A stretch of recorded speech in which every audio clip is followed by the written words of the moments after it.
Hi hello everyone, అందరూ ఎలా ఉన్నారండి? నేనైతే బాగున్నానండి. ఇక్కడ వచ్చేసి ఈరోజు నేను బీరకాయ పప్పు చేయబోతున్నాను మధ్యాహ్నం లంచ్లోకండి. ఇక బ్యాళ్ళు అయితే ఒక గ్లాస్ బ్యాళ్ళు తీసుకున్నాను. ఆ గ్లాస్ బ్యాళ్ళు ఒకసారి శుభ్రపరచుకొని రెండోసారి ఇంకా నీళ్ళైతే ఒక చెంబు నీళ్ళు వేసేసుకుంటానండి, బాగా ఉడకడం కోసం అనేసి. ఇవి స్టోర్ బ్యాళ్ళు అండి, కొంచెం టైం పడుతుంది అన్నట్టు కొంచెం నీళ్ళు ఎక్కువ వేస్తాను, బాగా ఉడుకుతుంది అన్నట్టు. ఆ నీళ్ళు వేసేసి స్టవ్ అంటించుకొని స్టవ్ మీద పెట్టేసాను కుక్కర్ని. ఇక తర్వాత 1/2 టీ స్పూన్ పసుపు, ఆ తర్వాత మనం ముందుగానే కట్ చేసి పెట్టుకున్నటువంటి ఉల్లిగడ్డ, టమాటా, బీరకాయ వచ్చేసి ఫుల్ది ఒకటి పడుతుందండి, అది క్లీన్ చేసుకొని చెక్కు తీసుకొని ఆ తర్వాత దాన్ని సన్నగా కట్ చేసి చేదు ఉందా లేదా అనేది చెక్ చేసుకొని పెట్టుకోవాలండి. ఇవన్నీ వేసిన తర్వాత లాస్ట్లో బీరకాయ వేసేసేయాలి. బీరకాయ వేసిన తర్వాత కలబెట్టుకొని మళ్ళీ దాని తర్వాత కారం పొడి అన్నది వేసుకోవాలండి. మనకు ఇంట్లో ఎంత కారం అయితే తింటామో ఆ పప్పులోకి ఎంత సరిపోతే అంత అండి. నేనైతే నా కారం ఘాటుగానే ఉంది, కొత్త కారం అది కాబట్టి 1 స్పూన్ వేస్తున్నానండి. ఇక్కడ చూస్తున్నారు కదా, ఆ స్పూనే అండి కరెక్ట్గా 1 టీ స్పూన్ కారం అయితే వేసేస్తాను. కరెక్ట్గా సరిపోతుందండి ఆ పప్పులోకి. అది కారం ఎక్కువగా తినే వాళ్ళైతే ఇంకాస్త వేసుకోవచ్చండి. ఇలా వేసేసుకున్న తర్వాత ఇంకా ఉప్పు కూడా తీసుకొని రాళ్ళు ఉప్పు వేస్తానండి. మేము ఖచ్చితంగా రాళ్ళు ఉప్పే ఎక్కువగా యూస్ చేస్తాము సాల్ట్ కన్నా. సాల్ట్ అయోడైజ్డే కానీ బట్ అది ఒక్కొక్క కంపెనీవి ఒక్కొక్కలాగా ఉంటాయండి. రాళ్ళు ఉప్పు అన్నది ఏ కంపెనీ మారినా ఎట్లా మారినా రాళ్ళుప్పుగానే ఉంటుంది కాబట్టి మేము అలాగే ఇష్టపడతాము. మా ఇంట్లో రాళ్ళుప్పు ఎక్కువ యూస్ చేస్తామండి. ఇక్కడ అన్నీ వేసేసినాం కదండి, కలిపెట్టి ఇంకా కుక్కర్ మూత పెట్టేసి విజిల్స్ వచ్చేదాకా వెయిట్ చేయాలండి. 4 విజిల్లు వచ్చిన తర్వాత పప్పు అయితే దించేసుకుంటాను. ఆ తర్వాత అన్నం అయితే చేసేసుకున్నాము ఆల్రెడీ. ఇప్పుడు పిల్లలకైతే క్యారర్ కట్టాలండి. ఈ పప్పుకి విజిల్స్ వచ్చే లోపల మీతో ఒక చిన్న ముచ్చట చెప్తా చూడండి. మొన్న నేను గుడికి వెళ్ళా కదండి, ఆ గుడికి వెళ్ళినప్పుడు కార్తీక మాసం పౌర్ణమి రోజు గుడికి వెళ్ళానండి.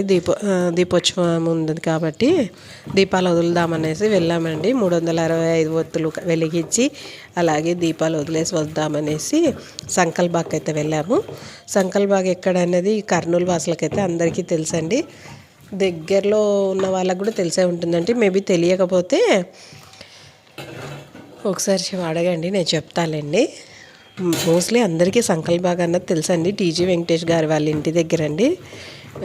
అక్కడికి వెళ్ళిన తర్వాత ఆ రోజు మాకు సడన్గా మేము ఆటోలో బయలుదేరేసరికి మధ్యలోకి వెళ్ళిన తర్వాత వాన స్టార్ట్ అయ్యిందండి ఫుల్గా. గుడి దగ్గరికి వెళ్ళేసరికి వాన పడుతుంది కాబట్టి గుడి ప్రాంగణంలో కాకుండా శివయ్య సన్నిధిలోనే వెలిగించుకోవచ్చు అని ఆడ అందరూ వెలిగిస్తూ ఉంటే మేము కూడా లోపలికి వెళ్ళాము. అక్కడైతే నాకు ఆనందంగా ఒక విషయం అనిపిస్తే ఇంకొకటి చిన్నగా కొంచెం బాధ అనిపించిన విషయం 2 జరిగాయండి.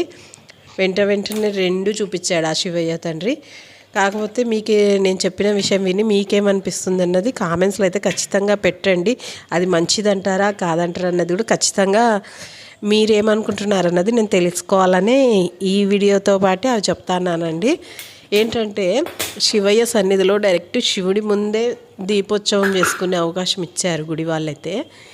మనం నీట్గా ముగ్గులు పెట్టి ఎంతో భక్తి శ్రద్ధలతో నియమనిష్టలతో ఆ పూటకి అప్పటికప్పుడు నీట్గా రెడీ అయ్యి మనం ఎంతో కష్టంగా అన్నీ సెట్ చేసుకొని పోయి దీపాలు వెలిగించుకుంటే 5 నిమిషాలు కూడా ఉంచకుండా అక్కడ క్లీన్ చేసే గుడి వాళ్ళు ఉంటారు కదండి, వాళ్ళు వెంటనే వైపర్తో ఆ మనిషి వెలిగించి ఇలా పక్కకు జరగంగానే ఇంకొకరికి ఛాన్స్ ఇవ్వండి అని చెప్తే మనం కూడా అవును కదా నిజం కదా అని పక్కకు జరుగుతామా. ఆ వెంటనే వాళ్ళు రైపర్తో మొత్తం వెలుగుతున్న దీపాలని పెట్టిన నైవేద్యాలని అన్నిటినీ తోసేసుకుంటూ వెళ్ళిపోతున్నారు. అది చూస్తే నాకు చాలా బాధ అనిపించింది. మనం ఇంత కష్టపడి వెలిగించేది దేవుడికి కోసమే చేస్తే వీళ్ళు ఆ దేవుడి సన్నిధిలోనే ఇలా చేస్తున్నాడు, వీళ్ళకి ఎంతవరకు కరెక్ట్ అనిపిస్తుంది అబ్బా అనుకుంటే మేమేం చేయలేమమ్మా, అలా చేయకూడదు కదమ్మా అని నేను చెప్తే మేమేం చేయలేమమ్మా, ఇంకా ఛాన్స్ కూడా లేదు కదా, ప్లేస్ లేదు కాబట్టి అలా చేస్తున్నాము అనేసింది.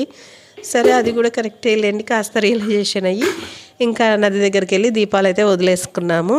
అవి ఆల్రెడీ ఆ వీడియో మీతో షేర్ చేసుకున్నా కదండి, దీపాలు వదిలేవి. ఇక్కడ వచ్చేసి ఆల్రెడీ పప్పు అయితే దించేసుకున్నా, ఇక పప్పు రామేశాను. ఇంకా నూనె కూడా పొయ్యి మీద పెట్టుకున్నానండి. తీసిన పప్పు కట్టులో నుంచి రసం చేసుకుంటున్నాను. ఇంకో పక్క కడాయి పెట్టి నూనె పెట్టేసుకొని దాంట్లో వడియాలు వేపాను అనుకోండి, మధ్యాహ్నంలోకి అన్నీ రెడీ అండి. అన్నం, పప్పు, చారు, వడియాలు. నేనైతే ఈ విధంగా చేస్తాను. మీరు ఎలా చేసుకుంటారు అన్నది పెట్టండి ఒకసారి. ఇంకా ఫస్టే వెల్లుల్లిపాయలన్నీ ఒలిచి పెట్టుకున్నానండి. వెల్లిపాయలు అన్నవి నూనె బాగా కాగిన తర్వాత వేసేసుకుంటా. అంటే ఫుల్లో పెట్టుకోకుండా కొంచెం స్విమ్లో పెట్టుకుంటానండి కాగటం కోసము. ఇక్కడ రసంలో వచ్చేసి ధనియాల పొడి, రసం పొడి, కాస్త బెల్లము, కావాలనుకుంటే కొంచెం కారం వేసుకోవచ్చు, ఉప్పు సరిపోయినవన్నీ వేసి కొత్తిమీర వేసి బాగా మరిగించి అందులో కూడా తిరుమాత పెట్టేసినామంటే ఇటుపక్క పప్పు అటుపక్క రసం రెండు రెడీ అవుతాయి. ఇకపోతే ఇక్కడ చూడండి నూనె అయితే కాగింది తిరుమాత కోసము. ఫస్ట్ వెల్లిపాయలు అయితే వేస్తున్నాను. ఫస్ట్ జీలకర్ర ఆవాలు వేద్దాం అనుకొని డబ్బా తీసుకున్నా, కానీ ఎల్లిపాయలు మర్చిపోయానని మళ్ళీ పక్కన పెట్టేసి ఎల్లిపాయలు అన్నవి తీసుకొని వేసేసిన. క్యారెట్కి టైం అయితే ఇలాగే ఉంటుందండి టెన్షన్. వాళ్ళ స్కూల్ వదిలే లోపల తీసుకెళ్ళి ఇచ్చేసి రావాలి. ఇలా బాగా ఎల్లిపాయలు వేగిన తర్వాత ఇంకా జీలకర్ర ఆవాలు, మిరపకాయలు, తర్వాత కరివేపాకు ఇవన్నీ వేసేసి ఒకేసారి రసంలోకి కాస్త పప్పులోకి కాస్త వేసేసుకుంటానండి. చూడండి కరివేపాకు వేసేసాను. ఇవన్నీ బాగా వేగిన తర్వాత తీసేసి ఇంకా లాస్ట్లో జీలకర్ర ఆవాలు వేస్తాను. ఎందుకంటే ఫస్ట్గానే వేస్తే మాడిపోతాయండి.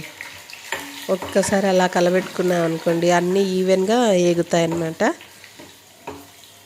ఎప్పుడైనా సరే మనం నూనెలో ఎల్లిపాయలు అన్నవి డైరెక్ట్ హెవీగా మంట పెట్టేసి పెద్ద మంట మీద వేయకూడదండి. వేస్తే పైన మాత్రం మాడిపోయినట్టుంటాయి, లోపలంతా పచ్చిగా ఉంటాయి ఎల్లిపాయలు. కాబట్టి కొంచెం స్విమ్లో వేపుకున్నాం అనుకోండి ఎల్లిపాయలు అన్నవి ఈవెన్గా కాగుతుందండి, ఏగుతాయి.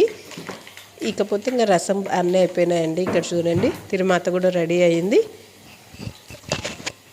ఇంకా దించేసుకొని పప్పులోను రసంలోను వేసుకుంటే సరిపోతుందండి. నా వీడియో మీకు ఎలా అనిపించింది అనేది కామెంట్ సెక్షన్స్లో అయితే తెలియచేయండి. అలాగే మన వీడియోని ఎవరైనా ఫస్ట్ టైం చూస్తున్నట్టయితే సబ్స్క్రైబ్ చేసుకోండి.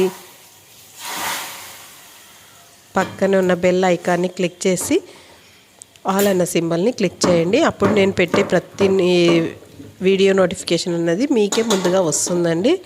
ఇక్కడ వచ్చేసి పప్పు నేనైతే ఖచ్చితంగా పక్కన వేరే గిన్నెలోకి తీసుకుంటానండి. రసంలోకి అయితే తిరుమాత పక్క పెట్టుకున్నాను. నేనైతే ఇలా సింపుల్గా చేసేసుకుంటానండి బీరకాయ పప్పు అన్నది. మీరు ఎలా చేసుకుంటారు అన్నది కామెంట్స్లో అయితే పెట్టండి. అలాగే అందరు వీడియో చూస్తున్నారు కానీ లైక్ చేయట్లేదండి. ప్లీజ్ లైక్ చేయండి. అలాగే సబ్స్క్రైబ్ కూడా చేసుకోండి. నాకు కాస్త బూస్టింగ్గా ఉంటుంది. నేను ఇంకా ఫర్దర్గా చేయాలి.